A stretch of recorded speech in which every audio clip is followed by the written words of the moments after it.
Hi friends, ఈరోజు మనం ఉప్మా పెసరట్టు అయితే చేసుకోబోతున్నాం. చాలా స్పైసీగా టేస్టీగా ఉండాలంటే ఎలా చేసుకోవాలనేది మన ప్రాసెస్లో అయితే చూసేద్దాం. ఫస్ట్ టైం చూస్తున్నట్టయితే మన ఛానల్కి సబ్స్క్రైబ్ చేసుకొని ఒక చిన్న లైక్ ఇవ్వండి.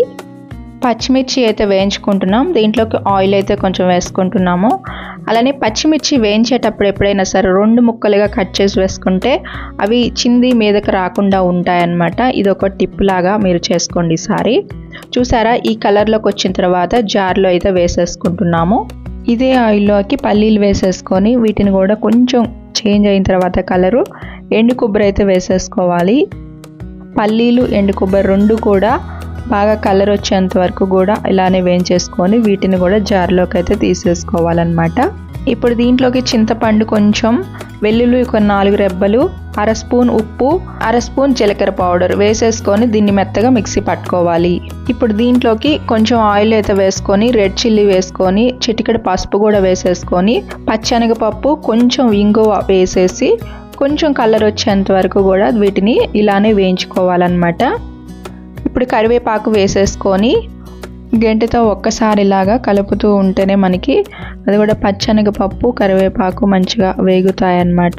ఇప్పుడు దీంట్లోకి డైరెక్ట్గా అది కూడా గ్యాస్ ఆఫ్ చేసేసుకొని పల్లీల చట్నీ వేసేసుకోవాలి. ఇలా వేసేసుకొని దీని మొత్తాన్ని కూడా ఒక్కసారి ఇలాగే కలుపుకోవాలి. ఈ చట్నీ ఇంకా లూజ్గా కావాలంటే కొంచెం వాటర్ వేసుకుంటే సరిపోతుంది. ఇంకా బౌల్లో తీసేసుకోవటమే.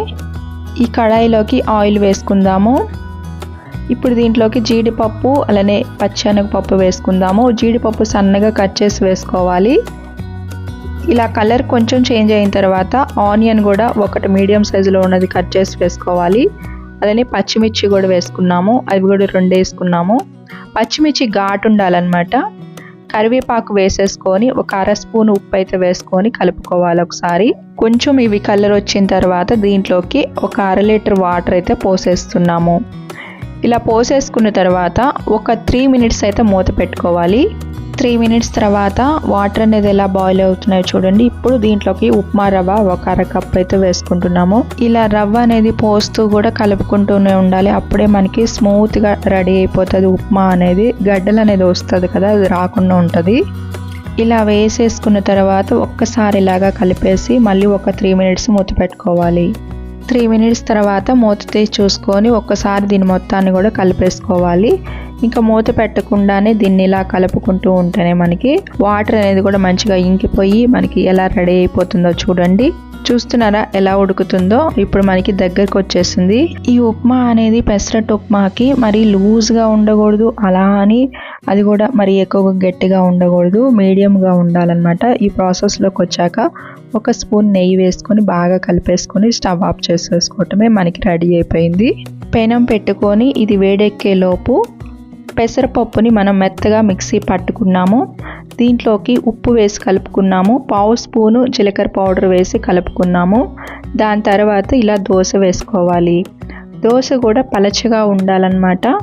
చూస్తున్నారా ఏ కలర్లోకి వస్తుందో? ఈ కలర్లోకి వచ్చిన తర్వాత మాత్రమే దీనిపైన ఉప్మా అనేది పెట్టేసుకోవాలి. ఉప్మా కూడా ఇలా వేసేసుకొని గంటెతో దాన్ని ఇలాగా మొత్తం కూడా ఇలాగా స్ప్రెడ్ చేయాలన్నమాట. చూస్తున్నారా ఎలా వస్తుందో మనకి? అప్పుడు గంటెకి అంటుకోదన్నమాట. దోశ అనేది కొంచెం కాలిన తర్వాత వేస్తే ఇప్పుడు దీనిపైన ఆయిల్ అయితే వేసేసుకోవాలి. ఇలా వేసేసుకొని కొంచెం కలర్ చేంజ్ అయ్యాక అలాగా తిప్పేసుకోవాలన్నమాట.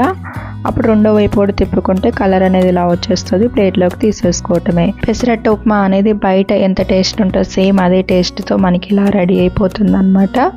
చూస్తున్నారు కదా, ఇలా చేంజ్ అయిన తర్వాత కలర్ అనేది అప్పుడు ఉప్మా పెట్టుకుంటే మాత్రమే మనకి గంటెకి అంటుకోకుండా మంచిగా వస్తుంది అన్నమాట.